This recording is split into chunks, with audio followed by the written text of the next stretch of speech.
Assalamualaikum warahmatullahi wabarakatuh. Alhamdulillah, tidak pernah berhenti kita memuji Tuhan kita Allah, yang kita sangat yakin kalau Dia sedang melihat kita karena Dia maha melihat, mendengar kita karena Dia maha mendengar, dan mengetahui segala gerak-gerik kehidupan kita karena Dia maha mengetahui. Dia maha kuat, maha adil, maha bijaksana, dan juga siksanya sangat pedih dan rahmatnya sangat luas. Dia tidak memiliki sekutu dalam setiap kegiatannya, dan Dia telah menggantungkan segala kebutuhan kita untuk roda kehidupan di muka bumi ini dengan memuji namanya Alhamdulillah. Maka selalulah ucapkan kalimat ini.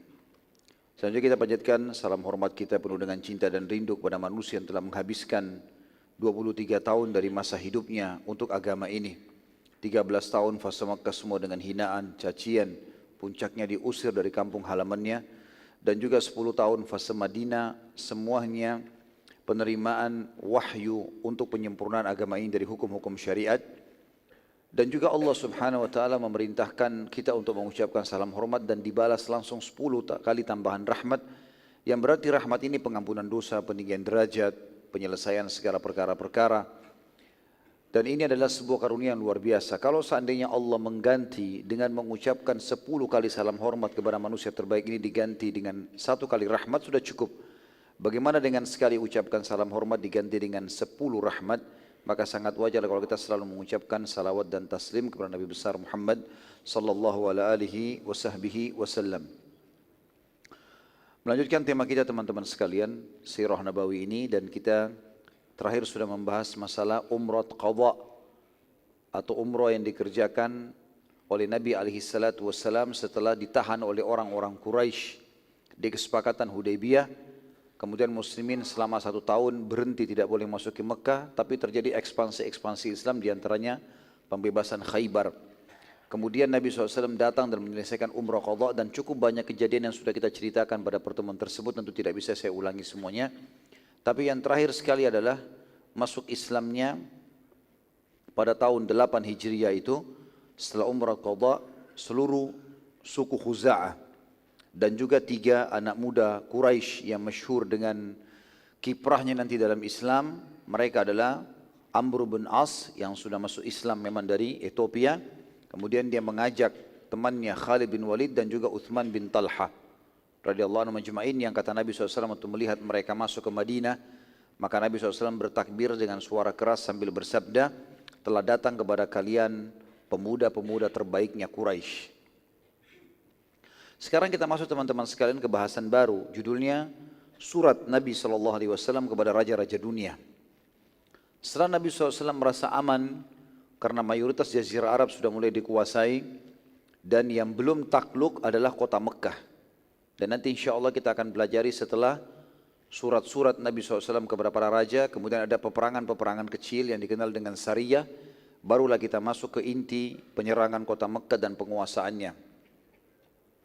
Nabi SAW mengirim ke beberapa raja-raja dunia yang berkuasa pada saat itu. Yang pertama adalah kepada Kaisar Romawi yang memiliki nama dalam bahasa Arab Herakl dan dalam bahasa Inggris Heraclius. Ya. Setelah umrah qadha, baginda Nabi SAW mengirim Dihyal Kalbi radhiyallahu anhu ke Romawi untuk menemui Kaisar yang bernama Herakl. Sebelum tiba Dihya di Romawi pada saat diutus oleh Nabi SAW, Herakl waktu itu baru saja memenangkan peperangan melawan Persia. Dan subhanallah pada saat itu muslimin tidak terlibat sama sekali dalam peperangan antara Romawi sama Persia. Tapi waktu itu dianggap orang-orang Romawi belum semuanya mendapatkan dakwah Nabi SAW. Maka mereka dianggap ahli kitab yang sedang menunggu sampainya dakwah. Allah subhanahu wa ta'ala menurunkan khusus surah menceritakan tentang bangsa Romawi ini pada saat itu. Jadi ini terjadi pada saat itu, bukan lagi setelahnya. Disebutkan dalam surah Ar-Rum, memang surah yang berbicara masalah Romawi, surah nomor 33 dalam Al-Quran ayat 1 sampai ayat 5. A'udzu billahi minasyaitonir rajim. Bismillahirrahmanirrahim. Alif lam mim. Gulibatir Rum في أدنى الأرض وهم من بعد غلبهم سيغلبون في بضع سنين لله الأمر من قبل ومن بعد ويومئذ يفرح المؤمنون بنصر الله ينصر من يشاء wallahu azizur rahim. Alif Lam Mim adalah huruf-huruf pertama dalam Al-Quran yang Allah lebih tahu maknanya, atau sebagian ulama tafsir mengatakan nama lainnya surah itu. Telah dikalahkan bangsa Romawi. Jadi pada saat itu teman-teman bukan kayak sekarang. Sekarang kalau ada satu negara, bukan cuma satu negara, satu kampung menyerang kampung yang lain, maka bisa dijangkau oleh media kita. Di zaman dulu mustahil, nggak ada media sama sekali. Nggak ada handphone, nggak ada internet, nggak ada TV, nggak ada apa-apa. Jadi orang kalau mau tahu informasinya orang lain, dia harus betul-betul menunggu orang dari wilayah itu atau dia ke sana langsung. Nggak ada cara lain. Di sini Allah SWT menunjukkan keajaiban Al-Quran, bagaimana waktu itu muslimin sedang berada di Madinah dan mereka mengetahui informasi yang sedang terjadi pada saat itu di wilayah Jordania. Peperangan yang terjadi antara bangsa Romawi dengan bangsa Persia. Dan waktu itu bangsa Romawi menyembah Allah Subhanahu Wa Taala. Mereka pengikut Nabi Isa AS, dan sebagaimana saya katakan, waktu itu belum sampai kepada mereka risalah kenabian. Ya, belum merata semuanya, gitu kan. Sementara orang-orang Persia menyembah api dan menyembah raja mereka pada saat itu. Allah mengatakan telah dikalahkan bangsa Romawi. Dalam peperangan itu bangsa Romawi kalah. Dua negara adik kuasa. Di negeri yang terdekat dan mereka dikalahkan. Setelah dikalahkan itu mereka akan menang. Yang dimaksud dengan negeri yang dekat adalah negeri Arab atau wilayah tepatnya Syria dan Palestina sewaktu menjadi jajahan kerajaan Romawi. Sebagian ahli sejarah mengatakan di Jordan. Intinya di negeri Syam terjadi peperangan tersebut.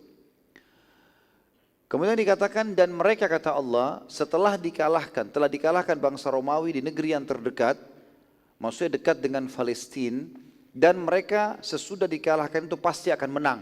Subhanallah, bangsa Romawi itu mengeluarkan pasukan ratusan ribu orang. Sebagian ahli sejarah mengatakan mencapai 600.000 orang, 700.000 orang.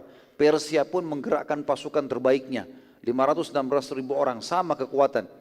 Dan ini terjadi peperangan besar-besaran dan saking banyaknya korban pada saat itu sampai wilayah yang terjadi peperangan dibanjiri oleh darah. Ya, sampai mereka kalau mau keluar dari kancah peperangan mereka seperti menyeberang, melewati jenazah-jenazah dan juga darah-darah yang ada, saking banyaknya orang yang jadi korban. Jadi peperangan ini yang kalah kayaknya sudah mustahil untuk bisa menang lagi. Tapi Allah Subhanahu Wa Taala memastikan dengan kejiwaan yang sedang terpukul, dengan jumlah pasukan yang banyak terkalahkan, dengan materi yang banyak terkorbankan, Allah bilang waktu itu bangsa Romawi sangat lemah. Mereka pasti setelah kalah itu akan menang nanti. Dan pada saat itu bangsa Romawi tidak sempat berpikir. Mereka lagi kalah, tapi Allah bilang mereka akan menang. Dalam beberapa tahun saja kata Allah di ayat 4-nya, bagi Allah lah urusan sebelum dan sesudah mereka menang. Kata sebagian ahli tafsir, 7 sampai kurang lebih 20, antara waktu yang ditentukan dalam Al-Quran itu sebagian ahli tafsir mengatakan antara 7 sampai 10 tahun. Ya. Atau ada juga yang mengatakan antara 3 sampai 9 tahun. Dikatakan bagi Allah lah urusan sebelum dan sesudah mereka menang, dan di hari kemenangan bangsa Romawi nanti, di kemenangan mereka yang kedua, bergembiralah orang-orang beriman, maksudnya para sahabat. Karena pada saat itu bangsa Romawi belum semuanya mendapatkan Islam tadi saya katakan, dan mereka termasuk orang yang beriman kepada Allah, sementara bangsa Persia adalah orang yang menyembah api. Jadi kalau bangsa Romawi yang menang, bangsa Persia yang menang, maka kemungkinan besar mereka akan membantai semua orang yang memiliki ketuhanan, ya, meyakini konsep ketuhanan. Ya.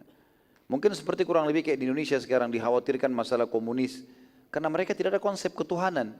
Jadi kalau mereka menang, maka otomatis semua orang yang beragama mengemani Allah ini atau ada Tuhan, maka itu dibunuh, itu sudah umum, gitu kan? Seperti itu bangsa-bangsa atau pemahaman yang disebarkan oleh orang-orang sebelumnya. Persia begitu, jadi semua selain penyembah api akan dibunuh oleh mereka. Gitu. Maka pada saat itu kata Allah SWT, nanti orang-orang beriman akan gembira dengan menangnya orang-orang Romawi, bukan karena mendukung pemahaman Romawi yang mengatakan Allah punya anak. Tapi pada saat itu mereka beriman, antara orang beriman sama orang yang memang tidak beriman adanya Tuhan Allah. Nah, ini makna daripada bangsa orang-orang beriman akan menang, akan gembira dengan orang-orang beriman akan gembira dengan menangnya bangsa Romawi. Jadi kalau antum baca surah ini di ayat-ayat pertama jangan sampai salah paham. Jangan seakan-akan kita akan selalu gembira kalau orang Romawi menang. Bukan itu. Karena ayat ini turun pada saat itu. Islam belum sampai kepada mereka secara menyeluruh. Beda dengan keadaan sekarang. Bangsa Rom masih ada. Bangsa Romawi ada tentunya. Ya. Sampai sekarang mereka masih ada. Bahkan Nabi SAW menyebutkan tentang Malhamah Kubra akan terjadi ya, peperangan besar antara kalian dengan bangsa Rom. Gitu kan? Jadi memang mereka masih ada, semua yang mengaku pengikut Nabi Isa AS, maka dikatakan mereka bangsa Rum. Kemudian ayat 5 kata Allah, semua itu terjadi karena pertolongan Allah. Dia menolong siapa yang dia kehendaki dan dia maha penyayang. Pada saat itu teman-teman sekalian, dengan hikmah Allah, Herakl yang pada saat itu melihat pasukannya banyak yang kalah, dia merasa terpukul.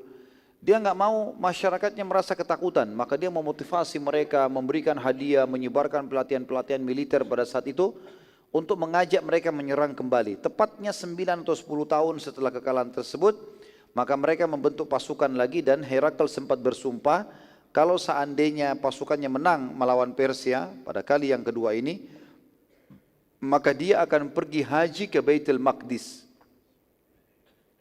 Dan tentu hajinya orang Nasrani ke Baitul Maqdis. Kita pun di awal-awal Islam dulu, di fase Mekah, sujudnya kaum muslimin menghadap ke Baitul Maqdis. Kiblat kita ke sana. Orang Yahudi pun menjadikan kiblat mereka Baitul Maqdis. Ya. Maka hajinya orang Nasrani sekarang ke sana. Gitu. Mereka pergi ke sana, mereka anggap itu di sana hajinya. Dia janji, Herakl bersumpah, kalau seandainya menang pasukannya dia akan pergi ke Baitul Maqdis untuk haji dan berjalan kaki bersama dengan para pendeta-pendeta pada saat itu. Dan Herakl betul-betul melakukan itu pada saat dia menang. Ya. Jadi terjadi peperangan, akhirnya mereka menang. Dan saya tidak membahas tentang masalah peperangan Romawi lawan Persia. Intinya Al-Quran mengatakan mereka akan menang dan betul-betul terjadi apa yang Al-Quran sebutkan. Yang saya ingin titik beratkan teman-teman sekalian, pada hari menangnya Herakl, terbantaikan sekian banyak pasukan Persia, dan Persia waktu itu betul-betul terkalahkan luar biasa. Sampai mereka sudah seperti orang yang tidak akan pernah lagi berhadapan dengan Romawi karena terkalahkan. Herakl saking gembiranya, dia berpesta pada malam itu. Ya. Kemudian dia berazam untuk pergi ke Baitul Maqdis. Di tengah jalan dia mimpi. Di malam hari di kemahnya dia mimpi. Dia mimpi kerajaannya hancur dikalahkan oleh orang-orang yang bersunat. Orang yang sunat, orang yang khitan. Begitu mimpi dia. Herakl pada saat itu terkaget bangun, kemudian dia memanggil para penasehatnya. Lalu dia tanya masalah perihal mimpi tadi. Apa artinya ini? Kenapa saya mimpi kerajaanku semua hancur dan pasukan yang menyerangku itu tidak bersunat? Ya. Namun tidak seorang pun dari penasehat yang memberikan gambaran kecuali satu orang yang mengatakan kemungkinan besar kerajaan Anda akan dihancurkan dalam waktu yang tidak lama oleh orang-orang yang bersunat. Maka Herakl sempat bertanya, siapa orang yang bersunat menurut kalian di muka bumi ini? Kata para pengikutnya, penasehatnya, tidak ada kecuali orang Yahudi. Kami nggak tahu orang yang sunat kecuali Yahudi. Maka Herakl berazam pada saat itu akan membunuh semua Yahudi. Nggak boleh lagi ada Yahudi yang hidup. Subhanallah, pada saat dia lagi mempersiapkan pasukannya untuk menghancurkan Yahudi, dimanapun Yahudi ada dia mau serang. Harus dihabisin Yahudi ini, karena dia takut kerajaannya hancur. Ternyata ada salah satu orang turunan Arab, kebetulan terjadi perselisihan. Waktu dia masuk ke wilayah Herakl di Romawi, dicurigai, dia ini Yahudi atau orang Arab. Dan dia dari kaum muslimin orang ini. Cuma dia tidak mau buat masalah. Karena dia curiga Yahudi, diinterogasi dia tidak mau, dia mengatakan bukan, saya bukan Yahudi, saya orang Arab, dia tidak dipercaya. Maka pada saat itu pun dia ditangkap, pada saat ditangkap diperiksa. Ternyata dia berkhitan. Orang ini berkhitan. Maka dibawa ke depannya Herakl. Wahai Herakl, kami menemukan ada orang lain selain Yahudi yang bersunat. Maka kata Herakl, dari mana kamu? Dia bilang, saya dari Arab. Lalu kemudian Herakl bertanya, pada saat itu kebetulan memang dia ini selain raja juga seorang pendeta. Ya. Maka dia berkata, apa ada sesuatu yang terjadi di negeri kalian? Ada berita besar enggak? Kata dia, iya ada. Telah keluar di antara kami seseorang yang mengaku nabi. Herakl lalu berkata kepada orang tersebut, coba ceritakan kepada saya ciri orang yang mengaku nabi itu. Lalu orang ini pun menceritakan panjang lebar apapun yang dia tahu tentang Nabi SAW dari sisi khalqiyahnya, ciptaan fisik Nabi SAW, dan juga khuluqiyah dan akhlak Nabi SAW. Serta syarat-syarat yang dibawa, karena dia seorang muslim, dia ceritakan itu. Herakl lalu berkata kepada orang yang ada di sekitarnya, datangkan kepadaku di negeri Syam ini, karena kebetulan dia sudah jalan, peperangan terjadi di tempat yang sama, di wilayah negeri Syam. Di sekitar Jordania, tempat dia dikalahkan oleh bangsa Persia 10 tahun yang lalu. Peperangan terjadi di tempat yang sama dan menang. Dekat sekali untuk ke Palestina. Dia niat jalan kaki menuju ke Palestina. Di tengah jalan, dia mimpi tadi, dia lihat ini kejadian. Lalu dia mengatakan, coba datangkan kepada saya siapapun yang kalian bisa dapatkan dari kafilah orang-orang Arab. Setelah diteliti teman-teman sekalian, ternyata ditemukan memang ada kafilah-kafilah Quraisy yang kebetulan lagi ingin belanja ke negeri Syam. Sebagaimana Allah sebutkan dalam Al-Quran, Hillatas Syita'i was-Saif. Perjalanan musim dingin dan musim panas. Ini salah satunya ke negeri Syam, salah satunya ke negeri Yaman. Tapi ini negeri Syam, mereka datang mau belanja. Dan kebetulan waktu itu yang pimpin kafilah adalah Abu Sufyan. Masih dalam keadaan kafir Abu Sufyan. Abu Sufyan lalu kemudian dipanggil oleh pasukan Herakl dan dibawa dia dan seluruh kafilahnya menuju ke istana. Herakl waktu itu tidak bisa bahasa Arab. Ya, dia menggunakan bahasa Rum pada saat itu. Herakl bertanya melalui penterjemah, siapa di antara kalian yang paling dekat jalur nasabnya dengan orang yang mengaku nabi itu? Maka Abu Sufyan berkata, aku. Abu Sufyan ini termasuk kalau dilihat jalurnya sebenarnya masuk dalam sepupu Nabi SAW. Sepupu Nabi SAW. Dia sepupunya juga Uthman bin Affan. Mereka semua satu jalur, ketemu di kakek-kakek sekian gitu. Kalau tidak salah waktu itu ya, sebagian sejarah mengatakan Abu Sufyan ketemu dengan Nabi SAW di kakek kelimahnya. Herakl lalu memerintahkan agar Quraisy semuanya duduk, orang kafilah semua duduk di bagian belakang, dan Abu Sufyan di depan sendiri, tidak boleh ada yang di sebelahnya. Lalu Herakl berkata, aku akan bertanya kepadamu, ditunjuk Abu Sufyan. Lalu ia berkata kepada pengikut Abu Sufyan yang ada di belakang, bila orang ini berbohong ataupun salah dalam mengucapkan, maka kalian semua harus meluruskan. Kalau tidak, kalian semua akan saya bunuh. Herakl raja besar pada saat itu. Ya. Maka Abu Sufyan berkata pada saat itu, dan dia ceritakan setelah dia masuk Islam, dia sampaikan riwayat dan dinukil oleh para ahli sejarah kita, dia bilang, demi Allah, bila aku berbohong pun pada saat itu tidak akan pernah ada satupun dari pengikutku yang ada di belakangku yang berani meluruskan. Karena aku pemimpin mereka. Tapi aku tokoh Quraisy dan sangat memalukan bila aku bohong. Herakl lalu berkata kepada Abu Sufyan, bagaimana jalur nasabnya Nabi itu? Ayahnya, kakeknya, pokoknya jalur nasab ke atas. Abu Sufyan bilang, sungguh dia memiliki jalur nasab yang suci di antara kami. Terkenal semua dari ayahnya, kakeknya, terus sampai ke atas ini orang-orang yang baik, nggak punya riwayat yang tidak baik gitu. Herakl bertanya lagi, apakah ada yang pernah mengaku nabi sebelumnya di antara kalian? Di suku kalian ini, di suku Quraisy, pernah nggak ada yang ngaku nabi? Yang kalian ketahui, kata Abu Sufyan, tidak ada. Ya, tentu saja kenapa dikatakan tidak ada, karena dibahas di sini dari suku Quraisynya. Quraisy nama seseorang bernama Fikhr. Fikhr ini jauh dari keturunan Nabi, maksudnya turunan Nabi Ibrahim dan Ismail alaihissalam, tapi jauh di bawah. Dan Quraisy mulai disebutkan, diistilahkan dalam Quraisy dari orang ini namanya Fikhr. Berarti mulai Fikhr ke bawah, ada enggak yang mengaku nabi? Maka kata Abu Sufyan, tidak ada. Kalau yang dimaksud adalah seluruh jalur nasabnya sampai ke atas, perlu ada nabi. Dan ada Nabi Ibrahim dan Ismail alaihissalam. Maka kata Herakl, apakah kalian pernah menilai dia sebelum mengaku nabi sebagai pendusta? Pernah enggak ada riwayatnya orang itu di suku kalian satu kali saja pernah bohong? Kata Abu Sufyan, tidak pernah. Herakl tanya lagi, apakah yang menjadi pengikutnya orang-orang lemah atau orang-orang terhormat? Kata Abu Sufyan, orang-orang lemah dan miskin. Kata Herakl, apakah jumlah mereka bertambah atau berkurang? Kata Abu Sufyan, bertambah. Herakl berkata lagi, apakah ada pengikutnya yang meninggalkan agamanya setelah menjadi pengikutnya? Ada nggak orang yang datang ngetes-ngetes terus kemudian pulang lagi, keluar lagi dari agamanya? Kata Abu Sufyan, tidak ada. Bahkan Abu Sufyan termasuk orang yang menyiksa muslimin di Mekah. Dia tahu bagaimana orang-orang sampai berani mati untuk agama ini. Gitu. Kata Herakl, apakah ia pernah berkhianat? Kata Abu Sufyan, tidak pernah. Namun sekarang antara kami dengannya ada kesepakatan damai. Ini adalah kesepakatan Hudaybiyah yang kita pelajari kemarin. Dan aku tidak tahu apakah kedepannya ia akan khianat atau tidak. Abu Sufyan di sini teman-teman berkata, dia ceritakan setelah dia masuk Islam, dia ceritakan panjang, dia mengatakan, sungguh aku tidak mendapatkan celah untuk menghina Nabi Muhammad SAW kecuali pada masalah ini saja. Jadi semuanya baik ini. Jawabannya jujur, harus jujur. Dia bilang, saya tidak dapat celah untuk menghinanya kecuali di sini. Saya bilang, sekarang lagi ada kesepakatan. Saya tidak tahu ke depan dia khianat atau tidak. Tapi sebelumnya tidak pernah berkhianat. Hanya itu celahnya. Gitu. Herakl bertanya lagi, apakah kalian telah memeranginya? Kata Abu Sufyan, iya.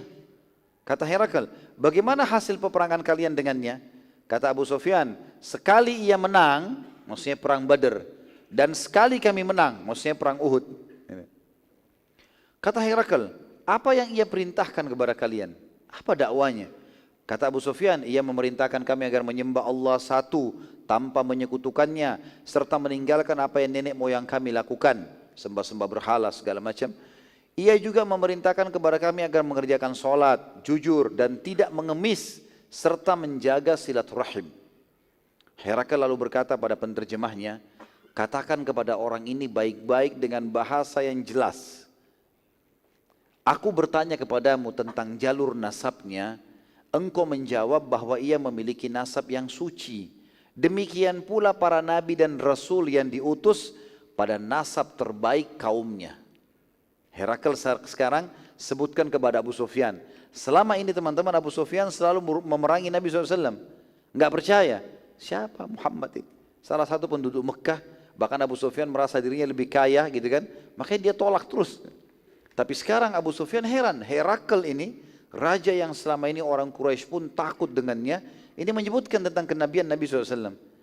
Kau bilang tadi jalur nasabnya baik? Maka itu semua nabi-nabi begitu. Pasti jalur nasabnya yang terbaik di kaumnya. Aku bertanya kepadamu, apakah ada di antara kalian yang pernah menyatakan hal yang serupa, pernah ngaku nabi?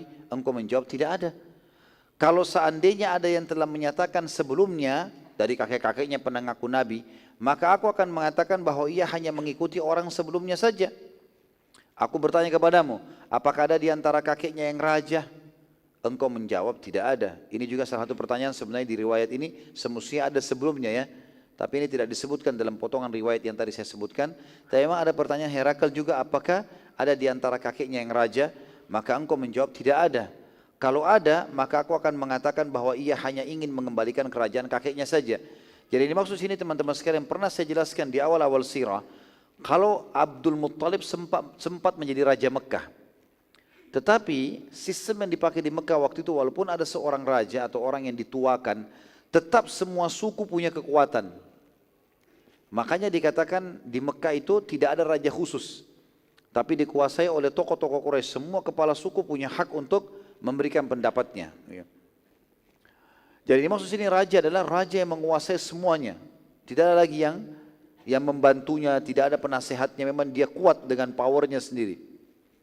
Lalu kata Herakl, aku bertanya juga padamu, apakah ia pernah berdusta pada kalian? Engkau menjawab, tidak pernah. Maka aku katakan, kalau ia tidak pernah dusta, maka pastilah ia tidak berani berdusta atas nama Allah. Aku bertanya padamu, apakah yang menjadi pengikutnya orang-orang lemah atau tokoh-tokoh masyarakat? Engkau menjawab, orang-orang lemah. Ketahuilah, demikian pula pengikut para rasul. Awal pengikutnya orang-orang lemah, lalu disusul setelah itu dengan pemuka-pemuka kaum. Memang selalu orang miskin dan orang lemah dulu. Gitu kan? Dan ini umum subhanallah, dakwah-dakwah itu umumnya kenanya dulu ke masyarakat umum. Nanti sudah lama merata baru pindah ke tokoh-tokoh masyarakat.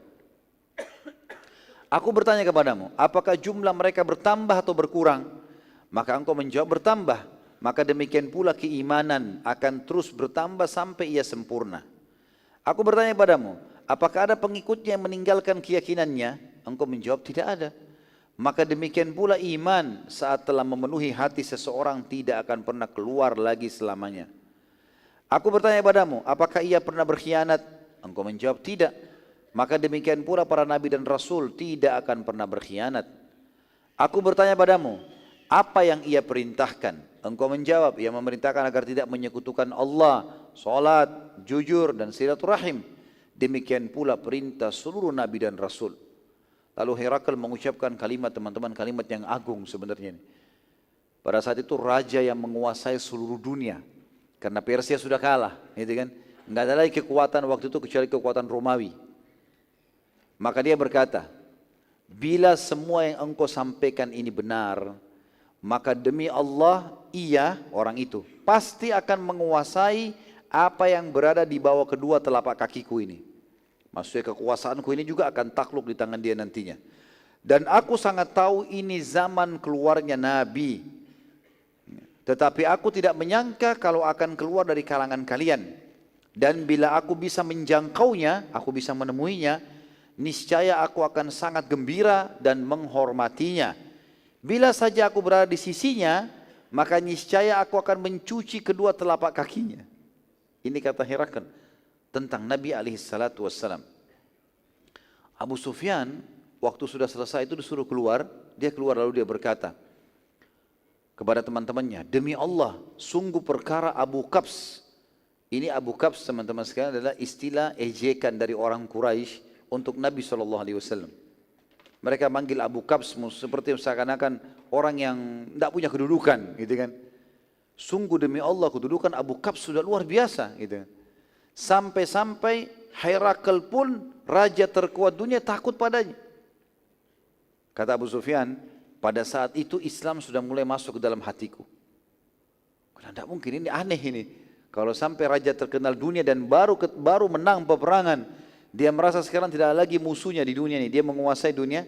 Dia mengatakan kalimat tersebut, kalau bisa menjangkau Nabi SAW, maka dia akan mencuci kakinya, telapak kakinya, mencucikan sebagai bentuk khidmah. Padahal dia raja, ini berarti sesuatu yang luar biasa. Sesaat baru saja Abu Sufyan keluar, berpapasan Abu Sufyan keluar dari situ, Dihyal Kalbi sampai. Utusan Nabi SAW, bawa surat dari Madinah. Gitu kan.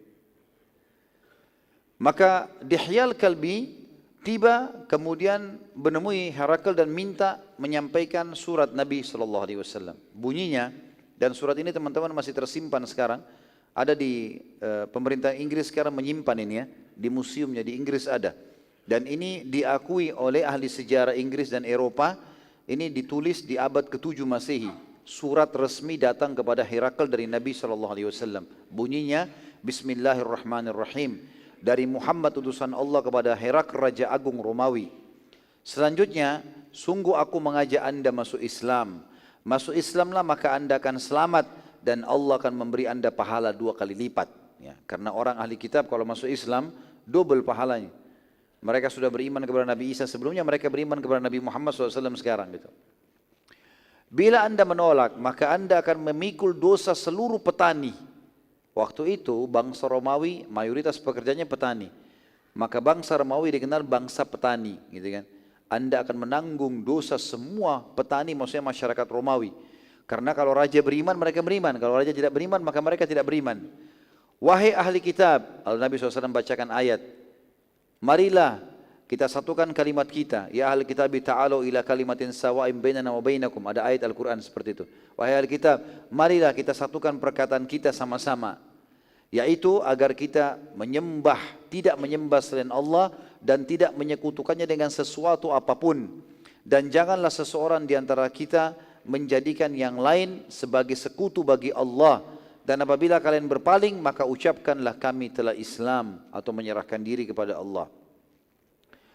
Pada saat surat tersebut dibacakan teman-teman sekalian, Herakl gemetaran karena dia baru ketemu sama Abu Sufyan.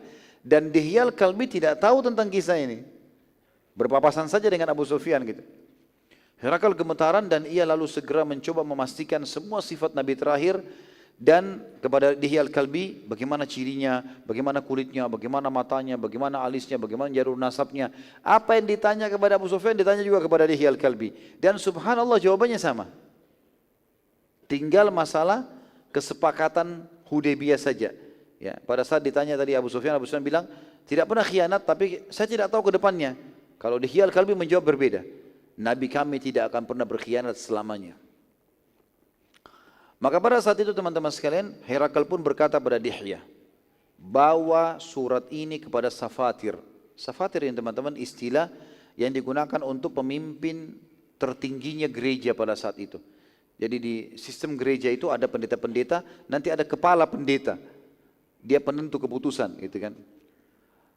Maka dibawalah surat tersebut teman-teman sekalian kepada Safatir. Saat surat tersebut dibacakan kepada Safatir, maka Safatir ini sempat gemetar karena memang dia selalu diskusi sama Herakl, kalau ini tanda-tanda yang disebutkan dalam Injil, kita akan memenangkan perang sama Persia, ada disebutkan dalam Injil, dan kita juga akan masuk ke Palestina. Ini adalah ada disebutkan, dan pada zaman itu keluarlah Nabi yang harus diikuti. Maka ini bertepatan sekali dengan kemenangan masuk ke Palestina haji, menang lawan Persia, dan juga datang surat seperti ini, gitu kan. Maka Safatir pun gemetaran pada saat itu, kepala pendeta gemetar ini, dan bertanya banyak tentang Nabi SAW kepada Dihya al-Kalbi, dan Dihya terus menjawab sampai akhirnya Safatir kehabisan pertanyaan dan terheran-heran karena semua ciri yang disebutkan dalam Injil tentang Nabi terakhir semuanya ada pada Nabi Muhammad sallallahu alaihi wasallam. Safatir lalu berkata kepada Dihya, demi Allah, aku sangat yakin kalau ini adalah zaman keluarnya Nabi terakhir yang telah kami tunggu-tunggu, dan aku benar-benar tidak menyangka kalau keluar dari kalangan kalian wahai bangsa Arab. Maka aku menyatakan asyhadu an la ilaha illallah wa anna Muhammad Rasulullah. Ini malah syahadat si Safatir ini. Ya. Safatir lalu mengumpulkan semua pendeta. Sudah azan ya? Baik, sebentar kita selesaikan ya. Safatir lalu mengumpulkan semua pendeta dan mengajak mereka masuk Islam dan menjelaskan tentang tanda-tanda Nabi SAW, lalu ia bersyahadat di hadapan mereka.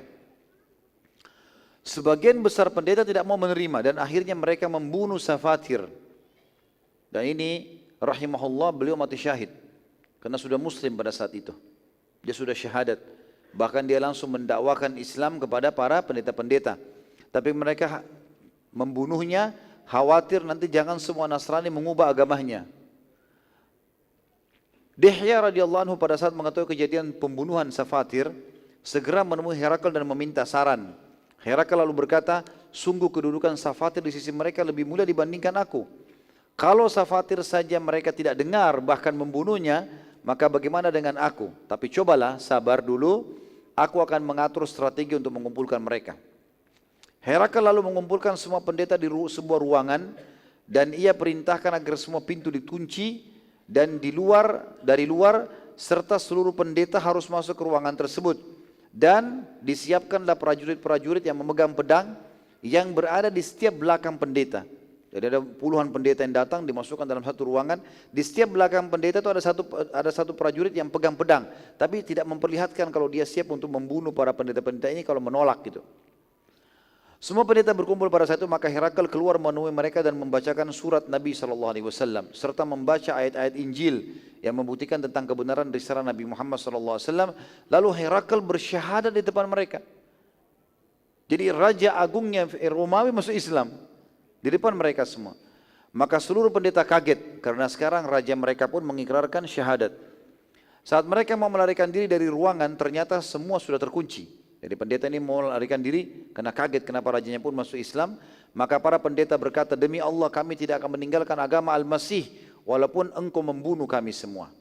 Melihat kejadian tersebut, maka Herakl khawatir bila membunuh semua pendeta malah jadi masalah tengah-tengah masyarakat. Maka dia pun ya dikatakan dalam buku sejarah lalu cinta dunia mengalahkan imannya. Karena dia baru syahadat. Dia takut nanti kalau pendeta ini dibuka pintu lalu menyebarkan berita kalau raja begitu dan begitu, lalu terjadi pemberontakan, akhirnya dia jatuh dari kerajaannya padahal dia baru menguasai dunia. Maka dia pun berkata, aku hanya mau menguji kalian. Tadinya aku lihat surat itu sudah sampai kepada kerajaan kita dan aku khawatir malah kalian yang murtad.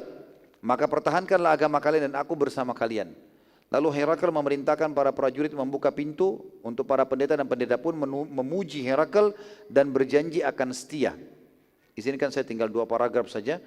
Setelah semua pendeta pergi, maka Herakl memanggil Dihya al-Kalbi radhiyallahu anhu dan berkata padanya, aku mengucapkan hal tadi agar kerajaanku tidak hilang. Dan ini hadiah dari aku berupa emas, dikasih emas 1 peti, bawalah kepada Nabi sallallahu alaihi wasallam, bawa kepada Nabi dan sampaikan salamku juga, bilang kalau aku tetap dengan keislamanku. Kata Herakl ini. Saat Dihya al-Kalbi tiba di Madinah radhiyallahu anhu dan menceritakan kepada Nabi SAW, maka Nabi SAW mengucapkan kalimat yang mulia. Kata beliau, sungguh dia adalah musuh Allah. Herakl, dia telah berdusta. Ia mengucapkannya, ya, kalimat tadi karena beriman, kemudian dia meninggalkannya justru karena mendahulukan dunia. Dan ini beda dengan keadaan Najasyi yang benar-benar masuk Islam karena hatinya. Dan dia pertahankan sampai dia meninggal dunia. Lalu Nabi SAW memerintahkan agar pemberitaan Herakl dibagikan kepada, pemberian Herakl emas dibagikan kepada seluruh muslimin. Demikian juga hasil surat Nabi SAW kepada demikianlah hasil surat Nabi SAW kepada salah satu raja-raja dunia. Dan insya Allah kita akan lanjutkan nanti surat yang kedua dan seterusnya, termasuk kepada Harith bin Abi Shumma al-Ghassani setelah Isya nanti. Subhanakallahumma bihamdika asyhadu an la ilaha illa anta astaghfiruka wa atubu ilaik. Wassalamualaikum warahmatullahi wabarakatuh. Assalamualaikum warahmatullahi wabarakatuh. Alhamdulillah wassalatu wassalamu ala Rasulillah. Segala puji bagi Allah Subhanahu wa taala, juga salawat dan taslim kepada Nabi besar Muhammad sallallahu alaihi wasallam. Surat kedua Nabi alaihi salatu wassalam yang dikirim setelah Herakl, walaupun sebenarnya surat-surat ini dikirim oleh Nabi SAW secara bersamaan. Itu yang lebih kuat pendapat para ulama kalau ini dikirim secara bersamaan. Tetapi disusunnya seperti ini oleh para ulama sejarah atau ahli sejarah hanya untuk memudahkan untuk memahami. Surat yang selanjutnya adalah surat kepada Harith bin Abi Shummar atau Nabi Shummar al-Ghassani. Nabi SAW mengutus ke sana seorang sahabat yang mulia namanya Syuja' bin Wahab al-Uzdi. Syuja' bin Wahab al-Uzdi radhiyallahu anhu membawa surat kepada pemimpin negeri Syam yang bernama Harith bin Abi Shummar al-Ghassani. Isinya adalah Bismillahirrahmanirrahim, dengan menyebut nama Allah yang Maha Pengasih dan yang Penyayang, dari Muhammad utusan Allah kepada Harith bin Abi Shummar. Keselamatan bagi orang yang mengikuti kebenaran dan petunjuk serta beriman kepada Allah dan juga membenarkannya. Sungguh aku mengajakmu beriman kepada Allah tanpa menyekutukan sesuatu pun dengannya, dan kerajaanmu tetap bertahan. Pada saat membaca surat Nabi SAW, Harith ini dia termasuk penguasa yang besar sekali. Dan pada saat itu teman-teman sekalian, walaupun Nabi SAW sudah berhasil menundukkan Khaybar, beberapa kota-kota kecil atau desa-desa kecil di sekitar Madinah, tapi belum didengar gongnya ke seluruh dunia, masih kecil. Justru setelah surat-surat inilah baru orang-orang banyak mengenal tentang Nabi SAW. Awalnya tidak. Lingkupnya sangat kecil sekali, cuma Madinah, Mekah, Khaybar, wilayah-wilayah kecil. Jaraknya 400 km, 200 km. Negeri Syam sudah 1000 km ke atas jarak jauhnya. Dan nanti pada saat ini baru terdengar. Harith ini seorang pemimpin di negeri Syam, raja. Kekuatan pasukan perangnya saja sudah 100.000 orang, gitu kan. Dia kurang lebih dia menguasai wilayah Jordania dan sebagian wilayah Palestina, ya, sebagian lagi dikuasai oleh Romawi, dan dia termasuk sekutunya orang-orang Romawi, sekutu orang Romawi, cuma dari turunan Arab. Dia marah waktu membaca surat Nabi SAW dan dia berkata, siapa orang ini? Berani benar ia mengancam kerajaanku sementara aku memiliki pasukan sebanyak 100.000 prajurit.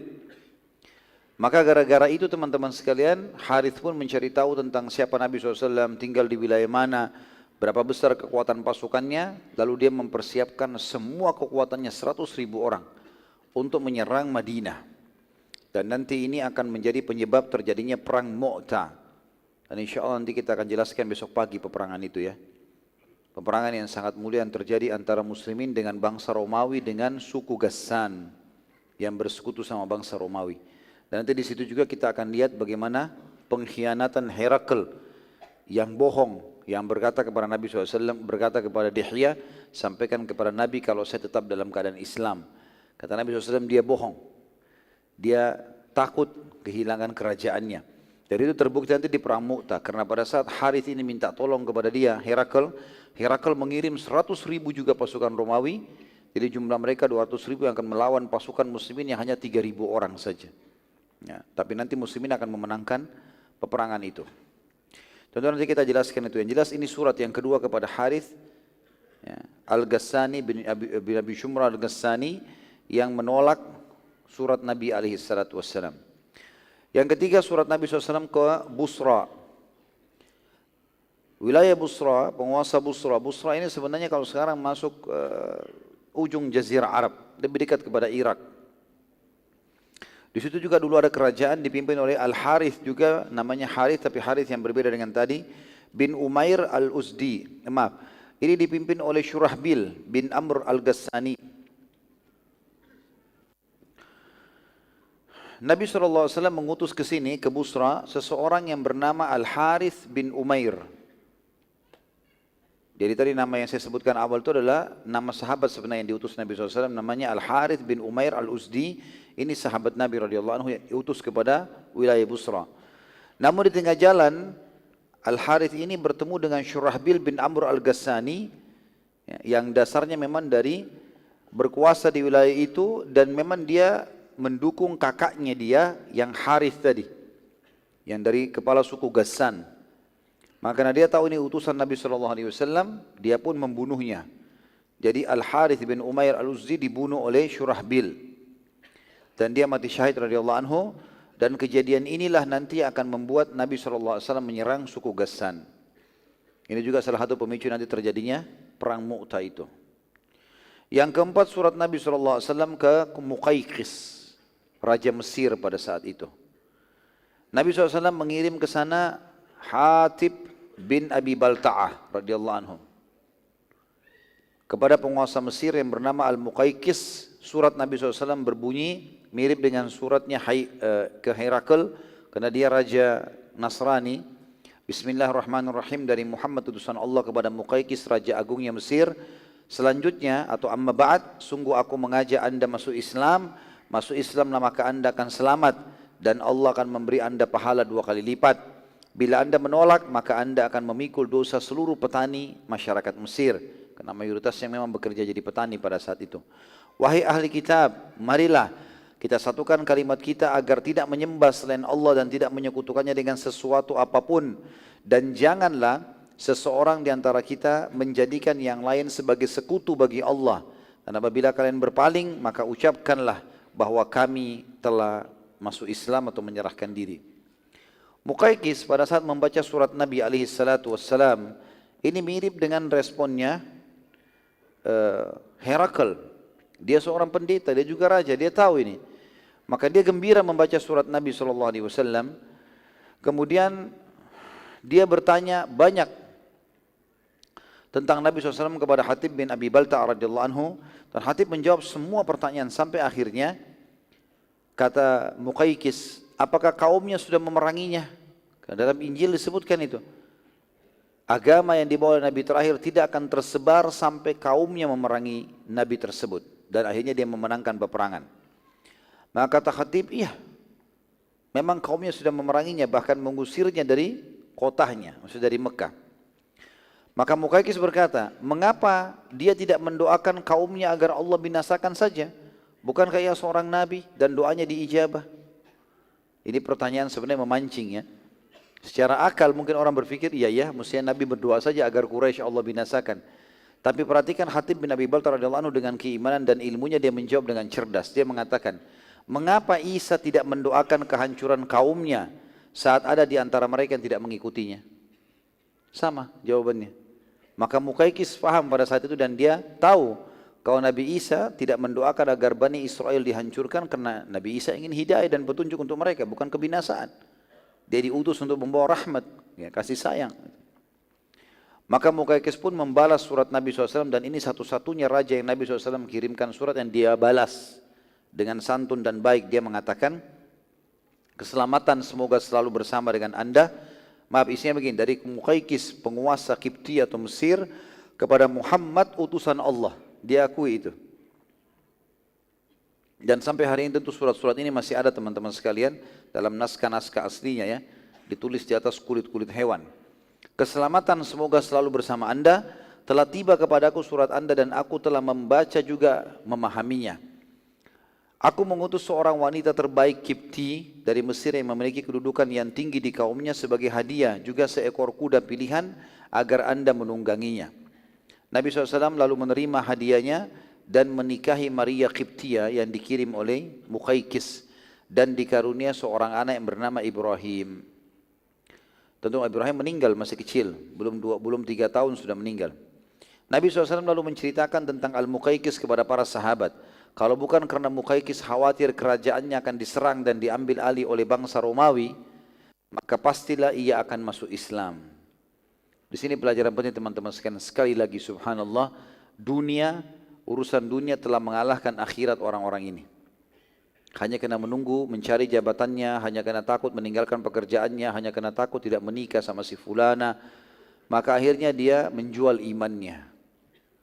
Padahal semuanya itu akan datang kalau dia beriman kepada Allah SWT. Kerajaan akan diberikan, kekayaan akan diberikan, pasangan akan diberikan.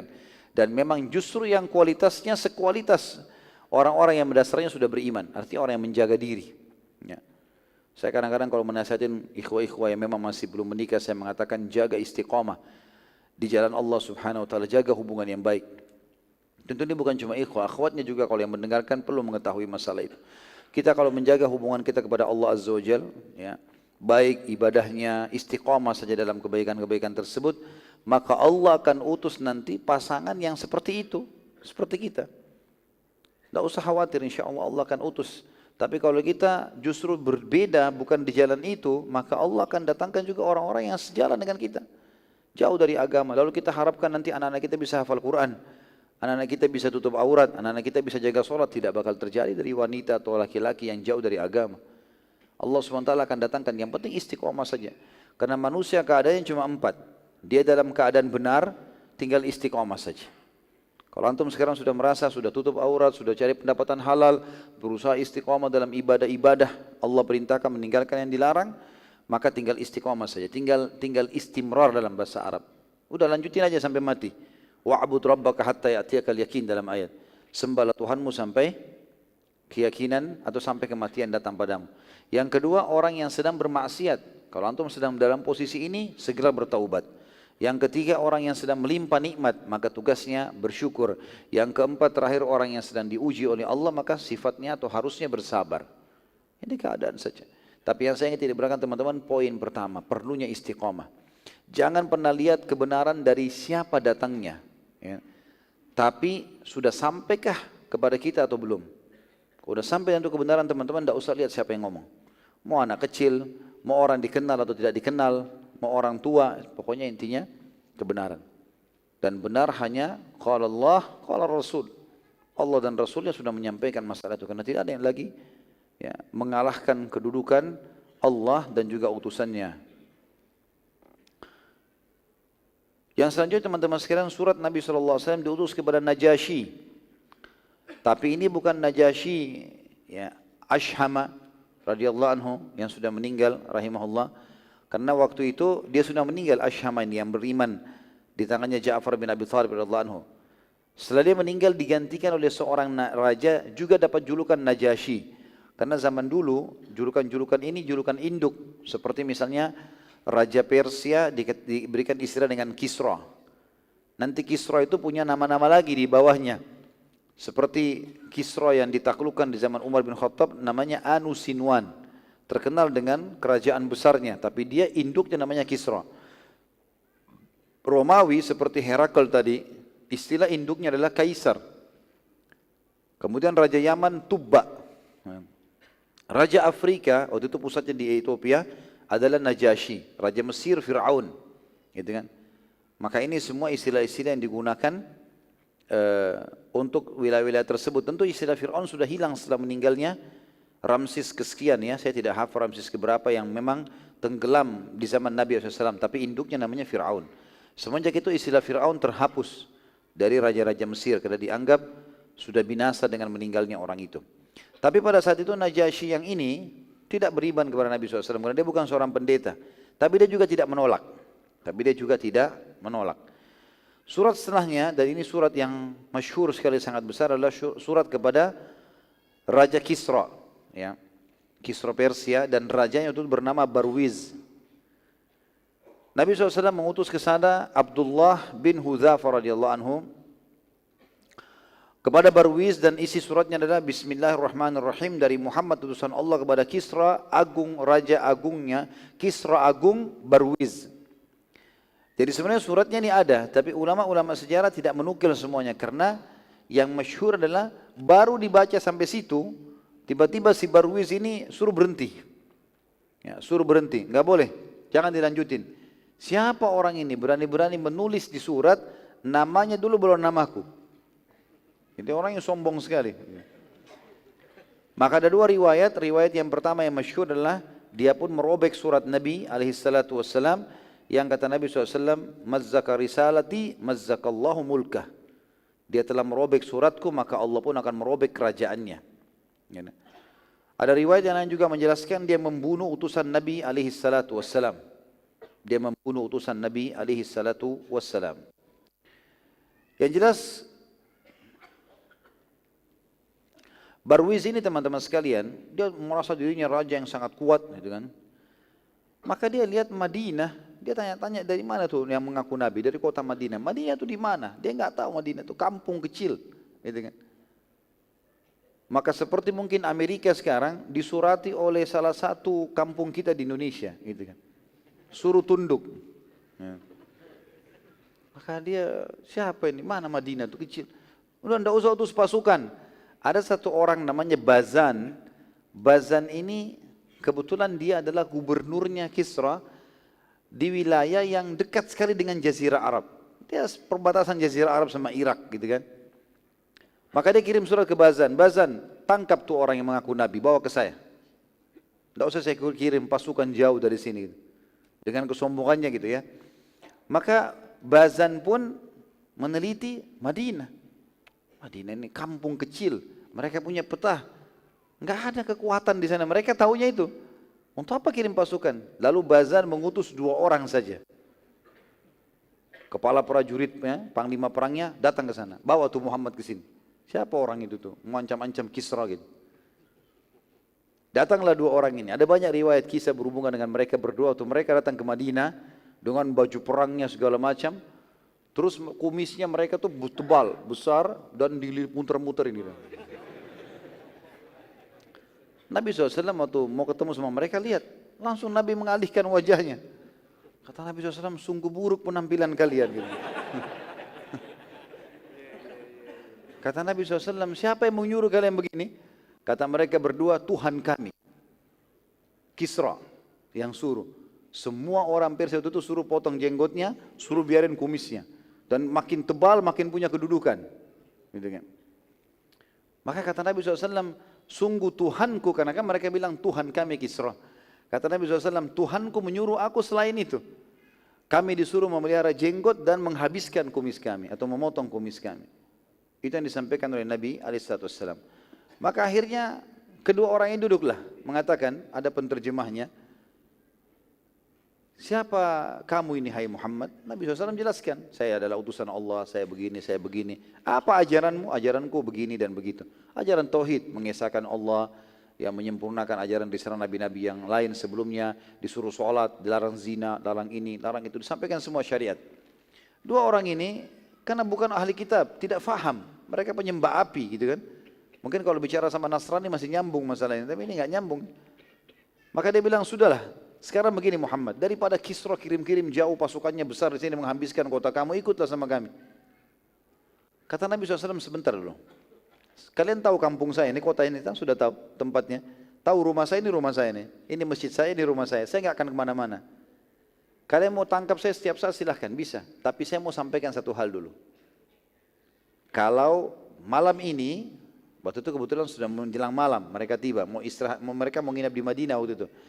Malam ini Tuhanku Allah membunuh Tuhan kalian Barwiz itu. Mati raja kalian malam ini. Kata mereka berdua, dari mana kau tahu itu hai Muhammad? Dari Tuhanku. Kalian percaya tidak percaya, tunggu saja. Buktikan sendiri. Kata mereka berdua, itu jawabanmu? Kata Muhammad SAW, iya. Sampaikan ini. Sampaikan ini kepada Bazan yang utus mereka. Ya. Maka dua-duanya mengatakan baiklah, masuk akal. Ini kampungnya kecil, tidak akan kemana-mana. Jazirah Arab, mereka anggap pada saat itu nggak ada apa-apa, gersang, nggak ada hasilnya bagi mereka gitu. Dan tidak sulit untuk mengutus pasukan mencari satu orang gitu. Dia pulang ke Bazan, tapi Bazan ini cerdas. Maka keduanya mengatakan, jawabannya orang yang mengaku Nabi itu Muhammad begini. Katanya Tuhan kita Kisra dibunuh oleh Tuhannya. Gitu kan? Kata Bazan, baiklah kita tunggu. Waktu itu kebetulan teman-teman sekalian, informasi dari pusatnya Kisra, kerajaan Kisra, Madain namanya. Itu untuk sampai ke tempatnya Bazan 2 bulan. Jadi kalau ada kejadian instruksi apa dari pusat, itu orang naik kuda, naik unta, pasukan antar 2 bulan baru sampai, baru dijalankan instruksi. Begitu. Ada berita apa? Kata Bazan, baik kita tunggu. Kalau betul-betul ada kejadian betul dicatat hari itu, pada malam itu hari apa, mereka tunggu. Subhanallah, 2 bulan kemudian betul-betul datang. Dan beritanya seperti yang Nabi SAW sampaikan, bahwasanya Barwis mati di hari itu, di waktu itu, di malam itu. Kata Bazan, sungguh tidak ada yang bisa mengucapkan ini kecuali seorang Nabi. Maka Bazan pun akhirnya beriman. Dan Bazan termasuk teman-teman sekalian raja rahimahullah yang meninggal dalam keadaan Islam, tapi banyak umat Islam yang tidak tahu. Dia adalah gubernur, walau di Jazirah Arab dikenal dengan raja sebenarnya, tapi dia gubernur yang paling besar, gubernur terbesarnya Kisra. Kemudian surat yang dikirim oleh Nabi SAW selanjutnya kepada Munzir bin Sawi. Munzir bin Sawi ini penguasa Bahrain. Bahrain tentu bukan negeri Bahrain yang sekarang ya. Bahrain dulu wilayah yang cukup luas, memang di pinggiran Jazirah Arab, lebih dekat kepada Teluk, tapi pesisirnya wilayahnya cukup luas. Munzir bin Sawi ini diutus kepadanya oleh Nabi SAW Al-Ala Al-Hadrami, Al-Ala bin Hadrami radhiyallahu anhu. Isi surat Nabi SAW serupa dengan isi surat yang ke Kisra. Munzir cerdas pada saat itu dan dia tidak spontan menolak, tapi ia banyak bertanya kepada Ala radhiyallahu anhu untuk ia menjawab semua pertanyaannya. Ala juga memberitakan bahwasanya Najasyi maksudnya adalah Ashham, yang sudah masuk Islam, yang sudah meninggal. Najasyi masuk Islam, ceritanya begini. Diutus kepada sana oleh Nabi SAW seseorang sahabatnya bernama Ja'far bin Abi Thalib dan masuk Islam dan dia meninggal dalam keadaan Islam. Nabi SAW sempat sholat di jenazahnya. Bazan ini terkenal. Bazan walaupun dia gubernur Kisra, tapi wilayahnya lebih luas daripada wilayahnya ya Munzir. Jadi Munzir bilang, Najasyi sudah masuk Islam, Bazan sudah masuk Islam. Bahkan disebutkan oleh Al-Hadrami dan suku fulan. Di Jazirah Arab yang diketahui oleh Munzir ini, dia tahu suku-suku itu. Termasuk kaum Yahudi yang ada di Khaybar sudah dikalahkan semuanya. Tinggal yang belum ditaklukkan hanya Mekah saja. Maka setelah memastikan semua itu, Munzir pun akhirnya masuk Islam. Munzir pun bin Sawi masuk Islam dan mengajak seluruh warganya masuk Islam. Dan bagi yang tidak mau masuk Islam, maka dipungut darinya jizyah. Munzir yang ambil jizyah dikirim kepada Nabi alaihi salatu wassalam. Berarti sudah ada 2 nama yang memimpin pada saat itu masuk Islam. Bazan dan Munzir bin Sawi rahimahumullah. Kita tentu tidak, sebenarnya lebih tepat kita bilang rahimahullah karena tidak sempat bertemu dengan Nabi alaihi salatu wassalam. Karena definisi sahabat yang biasa kita doakan radhiyallahu anhu, walaupun ini doa bisa kita ucapkan pada siapapun ya, tapi termasuk mendudukkan posisi para sahabat pada tempat yang lebih mulia daripada orang lain adalah kita mengatakan radhiyallahu anhum. Karena mereka tidak pernah melihat Nabi SAW, sementara definisi sahabat adalah harus melihat Nabi dengan mata kepala, beriman pada beliau dan juga meninggal dalam keyakinan Islam, baru dikatakan seorang sahabat. Surat selanjutnya adalah surat Nabi SAW ke penguasa sebagian wilayah Yaman. Waktu itu Yaman terbagi 2, sebagiannya dikuasai oleh Al-Harith Al-Humairi ya. Nabi SAW mengutus ke sana Muhajir bin Umayyah al-Makhzumi. Muhajir bin Umayyah al-Makhzumi. Muhajir bin Umayyah al-Makhzumi radhiyallahu anhu ini diutus kepada Al-Harith Al-Humairi. Jadi Al-Humairi ini nisbat kepada sukunya namanya Himyar, ya, suku Himyar. Pada saat mendengar surat Nabi SAW tiba kepadanya, belum sempat dibaca, dia tolak. Langsung dia tolak, karena dia tahu Madinah bagi dia juga kecil. Udahlah, tidak usah beriman. Selesai, disuruh pulang saja utusan Nabi SAW. Belum baca suratnya sudah ditolak. Gitu kan. Tentu waktu itu Yaman teman-teman sekalian dibagi dua ya, setengahnya dikuasai oleh Persia, setengah dikuasai oleh orang ini. Surah selanjutnya datang kepada Hawdah bin Ali Al-Hanafi. Hawdah bin Ali Al-Hanafi, ini penguasa wilayah Yamamah. Nabi SAW mengutus ke Hawdah bin Ali Al-Hanafi ini, seorang sahabat beliau namanya Sulaiq bin Amr. Sulaiq bin Amr radhiyallahu anhu. Dan Hawdah ini juga termasuk suku Arab yang memiliki kurang lebih 100.000 personil perang. Jadi itu memang militernya sejumlah itu. Saat surat Nabi SAW dibaca di hadapannya, maka Hawdah tertarik dan ia sudah mendengar juga mengumpulkan informasi perkembangan Islam. Maka ia berkata kepada Sulaiq, sebagai respon dari surat Nabi SAW, sampaikan kepada Muhammad, kalau aku akan beriman pada risalahnya, demikian pula seluruh kaumku. Tapi ada syaratnya. Syaratnya adalah kalau Muhammad wafat, aku jadi penggantinya. Pada saat surat atau balasan tadi, berita tersebut tiba di Nabi SAW di Madinah, maka kata Nabi SAW, semoga Allah melaknatnya. Dia hanya mau beriman karena kekuasaan saja. Nabi SAW lalu berdoa, ya Allah cukupkanlah aku dari keburukan orang ini atau Hawdah. Maka Hawdah pun meninggal 3 hari setelah doa Nabi SAW. Dan ini tentu teman-teman sekalian ada satu sebab ya, bukan begitu saja ya. Hawdah tadinya memang diberitakan kepada Nabi SAW melalui wahyu, kalau orang ini sebenarnya hanya ingin menunggangi ketenaran Islam, kan dia sudah dengar. Surat-surat Nabi SAW ini semua tiba ke Herakl, tiba ke sana, dia dengar rupanya. Maka dia mau tunggangi ketenaran itu, gitu kan. Maka dia mau tertulis dari Nabi SAW, kalau saya akan beriman dengan kaum saya, tapi berikan kepada saya kedudukan. Setelah kau meninggal, hai Muhammad, saya jadi pemimpin. Maksudnya diobatkan juga saya jadi nabi, jadi raja, terserah.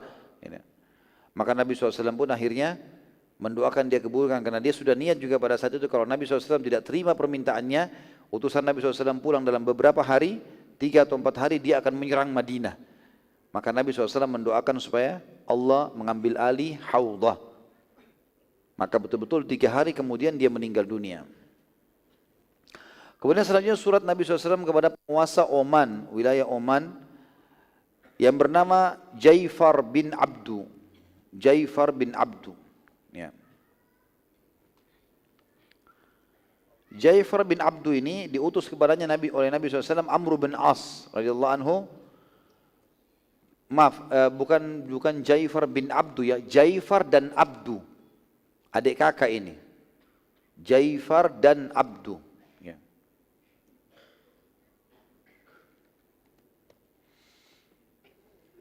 Diutus kepada mereka berdua adalah Amr bin As radhiyallahu anhu, dan keduanya ini anak daripada Julandi, ya, namanya Julandi. Jadi Jaifar bin Abdu dan Abdu bin Julandi, ya.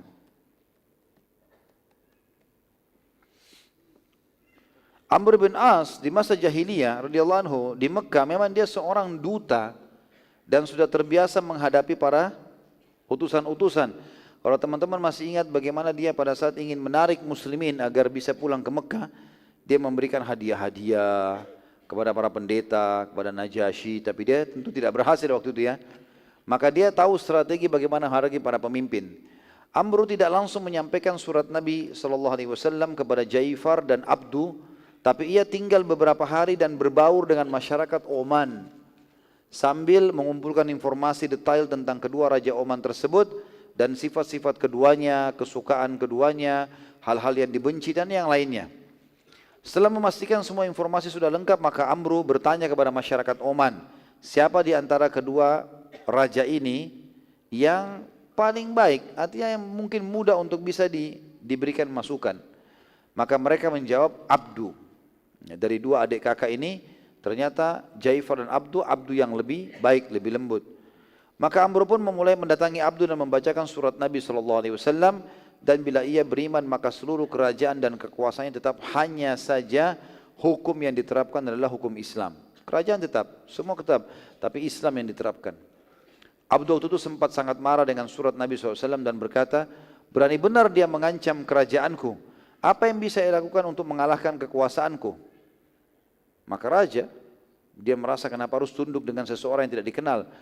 Amr bin As waktu itu sangat cerdas, dia mengatakan, ia tahu bahwasanya menghadapi orang seperti Abdu, emosional, punya kerajaan, butuh kecerdasan, maka Amr berkata, bila surat ini tidak bermanfaat bagimu, maka kami tidak perlu, ya, karena telah masuk di bawah hukum Nabi kami banyak raja-raja, di antaranya Najasyi. Jadi ternyata Oman ini sering kali interaksi masalah bisnis, masalah peradaban, masalah apalah ya, politik, itu selalu patokannya Najasyi. Ya. Ada beberapa wilayah ikuti Persia, ada beberapa wilayah ikutin Romawi, tapi ini enggak, ini ikutin Najasyi. Maka kata Amr bin As, kalau anda tidak bermanfaat surat ini, tidak ada masalah. Tapi perlu anda tahu, kalau yang sudah ikut pada Nabi kami ini adalah Najasyi. Disebutkan raja yang dia kagum gitu. Abdu kaget, Najasyi masuk Islam? Kata Amr, iya. Abdu bertanya lagi kepada Amr, engkau berdusta? Kata Amr, saat Najasyi masuk Islam, aku lagi ada di sisinya. Dan aku sendiri dulunya adalah orang kafir kepada Muhammad. Tapi aku masuk Islam justru karena melihat Najasyi masuk Islam. Amr lalu berkata setelah itu, bukan hanya Najasyi, tapi Bazan pun sudah masuk Islam. Bazan juga termasuk orang yang disegani, Jazirah Arab. Abdul lebih kaget lagi lalu berkata, Bazan masuk Islam, bukankah Bazan penyembah api? Kata Amr, iya. Abdul bertanya lagi, lalu Kisra buat apa? Bukankah Bazan di bawah hukumnya? Kata Amr, Kisra tidak berbuat apa-apa, bahkan tidak bisa berbuat apa karena dia sudah mati. Gitu. Ya. Abdul bertanya lagi, bagaimana dengan Kaisar Romawi, Herakl? Amr menjawab, ia tidak beriman dan juga tidak menolak. Ya. Abdul tahu masalah Herakl seperti apa yang disampaikan oleh Amr tadi. Maksudnya Abdul sudah tahu kalau Herakl pernah beriman, tolak. Dia tidak beriman, tidak juga ini. Ya. Abdul lalu berkata, beri aku waktu untuk berpikir berapa hari. Dalam beberapa hari tersebut Abdul berusaha menjelaskan kepada saudaranya Jaifar. Ia berkata, lebih baik kita masuk Islam dan kerajaan kita tetap jaya daripada kita dikalahkan dan hilanglah semuanya. Siapa yang bisa melawan raja-raja besar yang telah menganut Islam? Apalagi kerajaan dan kekuasaan mereka tetap di tangan, apalagi kerajaan dan kekuasaan tetap di tangan kita. Kita cuma mengucapkan syahadat, terapkan hukumnya Muhammad, kerajaan tetap seperti ini, tidak ada yang berubah. Abdul terus meyakinkan saudaranya sampai akhirnya Jaifar menerima Islam dan akhirnya keduanya masuk Islam dan mengiklankan keislaman mereka. Demikian pula seluruh masyarakat Oman waktu itu masuk Islam. Setelah Allah SWT yang maha mulia, Amr bin As adalah penyebab masuk Islamnya kedua raja tersebut serta juga seluruh wilayah Oman. Dan ini juga keutamaan bagi dai-dai yang bersabar dan dalam menyampaikan dakwah butuh strategi. Tidak boleh orang asal begitu saja. Dia harus punya strategi dalam menyampaikan dakwah, dia susun materinya, dia menggunakan retorikanya, dia memilih waktu dan tempat yang tepat, gitu kan. Maka itu semua teman-teman sekalian sangat membantu untuk dakwah. Ada orang bisa dihadapi dengan hanya satu hadis, ada orang dihadapi dengan 10 hadis, ada orang dihadapi mungkin dengan 100 hadis. Allahu a'lam. Ya, ada orang juga memang membangkang rasanya tidak mau. Dan Nabi SAW sudah mengajarkan bagaimana menghadapi orang-orang ini, terutama kita ambil pelajaran dari para sahabat beliau ridwanullahi alaihim.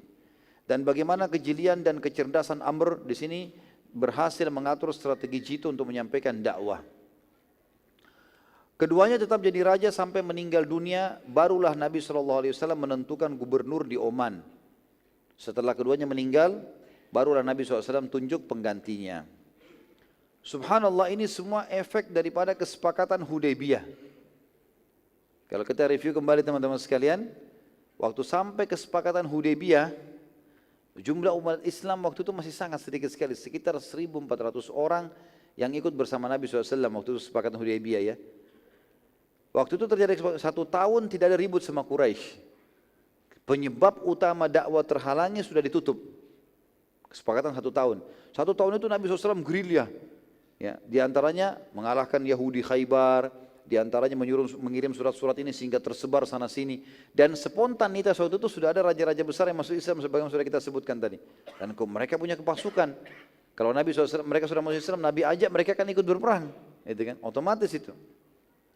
Ini semua kesepakatan Hudaybiyah yang tadinya banyak sahabat-sahabat yang menganggap kesepakatan Hudaybiyah adalah penghinaan untuk umat Islam, termasuk Umar radhiyallahu anhu. Yang itu pernah kita ceritakan, masih ingat gak? Allahu a'lam. ingat atau enggak. Baiklah. Jadi itu Umar sempat mengatakannya Rasulullah, bukankah Quraisy salah? Benar. Bukankah kita benar? Iya benar. Kenapa kita enggak perangi ya Rasulullah? Kenapa kita hinakan diri kita? Kenapa harus ada akad-akad seperti ini? Kan akadnya itu menyakitkan sekali. Siapapun orang Mekah yang pergi ke Madinah harus dipulangkan. Dan siapapun orang Madinah yang pergi ke Mekah enggak boleh dipulangkan. Itu kan menyakitkan sekali. Dan sudah kita ceritakan panjang lebar bagaimana cerita kesempatan Hudaybiyah. Tapi ini subhanallah luar biasa ya. Pada saat dakwah itu tidak diganggu, maka akan tersebar luar biasa gitu. Pengganggu-pengganggu ini banyak memang. Sering melakukan hal-hal yang buruk ya. Perdamaian dengan Quraisy yang merupakan musuh utama Islam membuka semua pintu dakwah. Hampir seluruh wilayah dunia menerima Islam bahkan tanpa peperangan dengan surat saja. Tadi bayangkan wilayah Oman masuk Islam semuanya. Wilayahnya Bazan masuk Islam semuanya, gitu kan. Jadi mereka banyak, walaupun ada yang tolak, sudah umum itu. Kita kalau berdakwah teman-teman ada yang terima, ada yang tolak, itu sudah umum. Rasulullah SAW aja gitu, apalagi kita gitu. Walaupun antum hafal 30 juz Al-Quran, antum punya retorika yang sangat luar biasa, tetap ada yang nolak. Sudah umum itu. Tapi kalau antum dalam keadaan benar, berarti yang nolak itu salah. Gitu kan.